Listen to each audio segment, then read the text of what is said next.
미국 제조업체들은 원자재 투입 가격 등의 물가 지수가 4년 만에 최고치로 치솟자 이란 전쟁에 따른 고유가 충격을 체감하고 있습니다. 또 미국의 주요 에너지 업체들도 생산 차질로 실적이 곤두박질 쳤고 각국 중앙은행들은 인플레이션 대비를 위해 금 매입에 나섰습니다. 뉴욕 연결의 자세한 소식 알아보겠습니다. 이승은 특파원, 트럼프 대통령이 부활을 강조했던 미국 제조업이 이란 전쟁의 직격탄을 맞고 있다고요? 네, 그렇습니다. 이란 전쟁으로 호르무즈 해협이 막히면서 미국 경제의 10.1을 차지하는 제조업체들의 4월 공급업체 인도 실적이 악화해 원자재 투입 가격 등의 물가지수가 4년 만에 최고치로 치솟았습니다. 공급관리협회 ISM이 조사한 화학제품 제조업체는 원유, 폴리에틸렌 수지, 에너지 관련 모든 제품이 이란 전쟁과 시장 공급 인플레이션으로 여러 차례 가격 급등을 겪었다고 밝혔습니다. 이란 전쟁 이후 뉴욕 유가 기준인 서부 텍사스산 원유 가격이 50% 이상 급등했고 수입품에 대한 관세로 공장 출고가에는 인플레이션이 시작됐습니다. ISM이 조사한 4월 미국의 제조업 구매 관리자 지수 PMI는 전쟁으로 인한 물자 부족과 가격 상승을 피하려는 기업들이 주문을 서두르면서 신규 주문이 증가한 덕분에 52.7로 전월과 같았습니다. 하지만 공급업체 인도 지수는 50을 넘으면 인도가 늦어지고 있음을 의미하는데 3월 58.9에서 4월엔 60.6으로 급등했고 특히 알루미늄은 공급 부족 현상을 겪고 있습니다. 전기 부품은 10개월 연속, 전자 부품은 14개월 연속 공급 부족이 지속돼 아크릴 제품, 알루미늄, 석유, 전자 부품 가격이 올라갔습니다. 실제로 원자재 투입 가격 등의 물가 지수는 3월 78.3에서 4월 84.6으로 급등하며 지난 2022년 4월 이후 약 4년 만에 최고치를 기록했습니다.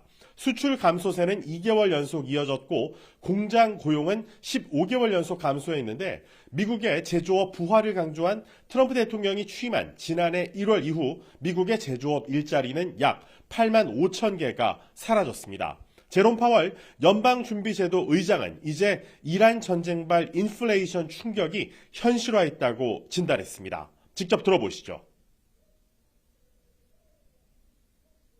Inflation has moved up recently and is elevated relative to our 2% longer run goal by the significant rise in global oil prices that has resulted from the conflict in the Middle East. 네, 그리고 이란 전쟁으로 에너지 가격이 급등하면서 미국의 주요 석유 업체들의 1분기 이익은 급증할 줄 알았는데 오히려 급감했다고요?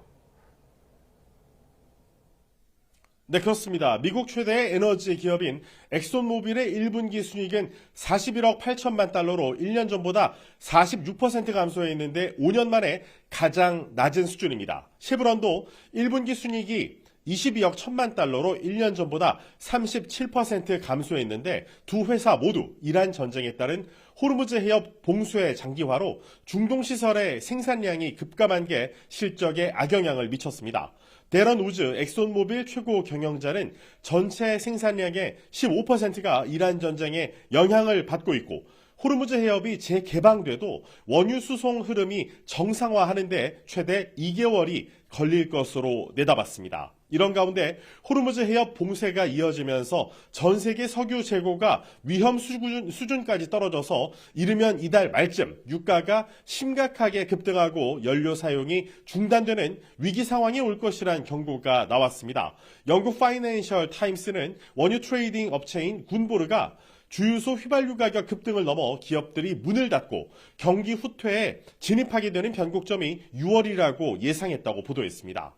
실제로 미국 에너지 정보청 집계에서 미국은 전략 비축유를 하루 100만 배럴 방출하고 있지만 지난달 24일 기준 휘발유 재고는 2억 2,200만 배럴로 연중 이맘때에 비하면 10년 만에 최저치를 기록했습니다.